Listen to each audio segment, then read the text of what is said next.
Hello વિદ્યાર્થી મિત્રો, એજ્યુકટેકનો ચેનલમાં આપનું સ્વાગત છે। આજે આપણે શીખીશું ધોરણ 10 વિષય સંસ્કૃત પાઠ 3 સ્વસ્થ વૃત્તમ સમાચાર। પાઠ 3ના સ્વાધ્યાયના પ્રશ્નોના જવાબની અહીં આપણે સમજ મેળવીશું। તો ચાલો શીખીએ પાઠ 3 સ્વસ્થ વૃત્તમ સમાચાર। સ્વાધ્યાયના પ્રશ્નમાં પ્રશ્ન નંબર 1, અધોલિખિતેભ્યઃ વિકલ્પેભ્યઃ સમુચિતમ ઉત્તરમ ચિનુત। આપેલા વિકલ્પોમાં યોગ્ય વિકલ્પ ચિહ્નિત કરવાનો છે। પહેલું, બાલઃ કિમ સમાચરેત। 4 ઓપ્શન આપેલા છે, સાચો જવાબ થશે ખ સ્વસ્થ વૃત્તમ। 2, કિમ કૃત્વા સ્નાનમ સમાચરેત। 4 ઓપ્શન આપેલા છે, સાચો જવાબ થશે તૈલમર્દનમ। 3, ત્વમ મિત્રેઃ ખાલી જગ્યા પાઠશાલામ ગચ્છ। જવાબ થશે સમમ। 4, શત્રોણપી ગુણાઃ ખાલી જગ્યા શત્રોણપી ગુણાઃ ગ્રાહ્યા। 5, જનેઃ કિમ ધ્યેયમ। જવાબ થશે બ્રહ્મ ધ્યેયમ। 6, કથમ આસીનેન સંધ્યાવિધિ કરણીયઃ। જવાબ થશે પૂર્વાભિમુખેન। પ્રશ્ન નંબર 2, એક વાક્યેન સંસ્કૃત ભાષાયામ ઉત્તરત। એક વાક્યમાં સંસ્કૃત ભાષામાં જવાબ દેવાના છે। 1, પ્રાતઃકાલે કમ સ્મરેત। જવાબ થશે પ્રાતઃકાલે જગત વિધાતારમ સ્મરત। 2, કીદશમ જલમ પીબેત। શુદ્ધમ જલમ પીબેત। 3, કીદશઃ તાતઃ પુત્રમ સમાદિશત। પુત્રહિતે રતઃ તાતઃ પુત્રમ સમાદિશત। 4, કસ્ય સંસર્ગ ત્યજેત। દુર્જનસ્ય સંસર્ગ ત્યજેત। 5, કિમ કૃત્વા ઉત્તરમ દેયમ। પ્રવિચાર્ય ઉત્તરમ દેયમ। પ્રશ્ન નંબર 3, પુરુષ વચન અનુસારમ ધાતુરૂપેઃ રિક્ત સ્થાનાની પૂરયત। અહીંયા ખાલી જગ્યાઓ પૂરવાની છે। પુરુષ વચન અનુસાર ધાતુરૂપની ખાલી જગ્યાઓ છે। પહેલું છે ઉત્તમ પુરુષ એક વચન ગચ્છાની દ્વિવચન ગચ્છાવ બહુવચન ગચ્છામ। મધ્યમ પુરુષ એક વચન ગચ્છ દ્વિવચન ગચ્છતમ બહુવચન ગચ્છન્તુ। અન્ય પુરુષ એક વચન ગચ્છતુ ગચ્છતામ ગચ્છન્તુ। ત્યારબાદ બીજું છે ઉત્તમ પુરુષ તો વંદે વંદાવહે વંદામહે।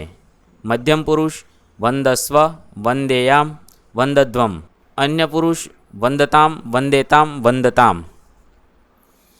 પ્રશ્ન નંબર 4, વચન અનુસારમ શબ્દરૂપેણ રિક્ત સ્થાનેન પૂર્યતે। વચન અનુસાર પૂરવાના છે। એક વચનમાં ગુરોહો ગુરુભ્યામ ગુરુભ્યઃ। મિત્રેણ મિત્રાભ્યામ મિત્રઃ। કાયે કાયયોઃ કાયેષુ। વસ્ત્રમ વસ્ત્રે વસ્ત્રાણી। પ્રશ્ન નંબર 5, માતૃભાષાયામ ઉત્તરમ લિખત। 1, પદ્યને આધારે દિનચર્યાનું આલેખન કરો। પ્રાતઃકાળે શય્યા ત્યાગ કરીને સ્વાસ્થ્ય વિશેનો વિચાર કરવો। જગતના સર્જનહાર પરમેશ્વરને યાદ કરીને શુદ્ધ પાણી પીવું। પછી 100 ડગલા ચાલવો અને શૌચક્રિયા માટે જવું। સાબુથી હાથ સાફ કરીને યોગ્ય વ્યાયામ કરવો। પછી શરીરે તેલ માલિશ કરીને સ્નાન કરવું। પાણીથી પોતાનું વસ્ત્ર બરાબર ધોવું। ત્યારબાદ પૂર્વ દિશામાં મુખ કરીને બેસવું અને સંધ્યોપાસના કરવી। માતા પિતાને વંદન કરીને સવારનો નાસ્તો કરવો। પછી મિત્રો સાથે વિદ્યાલયમાં જઈને અભ્યાસ કરવો। દુષ્ટોની સોબત છોડી સત્સંગતિ કરવી। દિવસ રાત પુણ્યકર્મ કરવા અને સદા પ્રભુ સ્મરણ કરવું। બરાબર વિચારીને જવાબ આપવો। સમજદારે શત્રુના પણ ગુણો ગ્રાહ્ય કરવા। વડીલના પણ દોષ ત્યજવા। ઈશ્વરનું ધ્યાન કરવું અને ભાવિના દુઃખનો વિચાર ન કરવો। શરીર સંબંધી સુખ ભોગવવું અને લોક સેવા કરવી। 2, પદ્યમાં વપરાયેલા વિદ્યાર્થના રૂપોનો વિદ્યાર્થ કૃદંતના બદલવાના છે। પ્રસ્તુત પદ્યમાં વિદ્યાર્થનું એક જ રૂપ વપરાયું છે વદેહે। એ વદ ધાતુનું વિદ્યાર્થ મધ્યમ પુરુષ એક વચનનું રૂપ છે। વદે એ વિદ્યાર્થના રૂપને વિદ્યાર્થ કૃદંતમાં બદલતા વદિતવ્ય વદનીય વાદ્ય થાય છે। આ રીતે આપણે બદલીશું। અહીં આપણા પાઠ 3ના પ્રશ્નોના જવાબ પૂર્ણ થશે। વિદ્યાર્થી મિત્રો, ધોરણ 10ના સંસ્કૃત વિષયના તમામ પાઠના પ્રશ્નોના જવાબના વિડીયો આપણી ચેનલ પર ઉપલબ્ધ છે, જે તમે ધોરણ 10 સંસ્કૃત નામના પ્લેલિસ્ટમાંથી મેળવી શકો છો। પ્લેલિસ્ટની લિંક વિડીયોના ડિસ્ક્રિપ્શનમાં આપેલી છે। વિદ્યાર્થી મિત્રો, આપેલા વિડીયોની જો તમારે પીડીએફની જરૂર હોય તો તમે આપણી એપ્લિકેશન સ્માર્ટ સાથી પરથી મેળવી શકશો.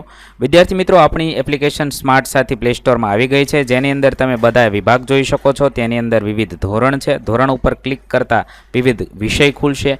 વિષય ઉપર ક્લિક કરતાં તેની અંદર આવતા પાઠ ખુલશે. તેની અંદરથી તમે પાઠ્યપુસ્તક પણ ડાઉનલોડ કરી શકો છો. તેની અંદર આપેલા પાઠમાં ક્લિક કરતાં તમે પાઠની પીડીએફ, સ્વાધ્યાયની પીડીએફ, સ્વાધ્યાયન પોથીની પીડીએફ, પાઠના વિવિધ વિડીયોઝ, સ્વાધ્યાયના વિડીયોઝ, સ્વાધ્યાયન પોથીના વિડીયોઝ બધું જોઈ શકો છો અને ડાઉનલોડ પણ માત્ર એક ક્લિકમાં કરી શકો છો. વિદ્યાર્થી મિત્રો, આપણી એપને સપોર્ટ કરજો, ડાઉનલોડ કરજો.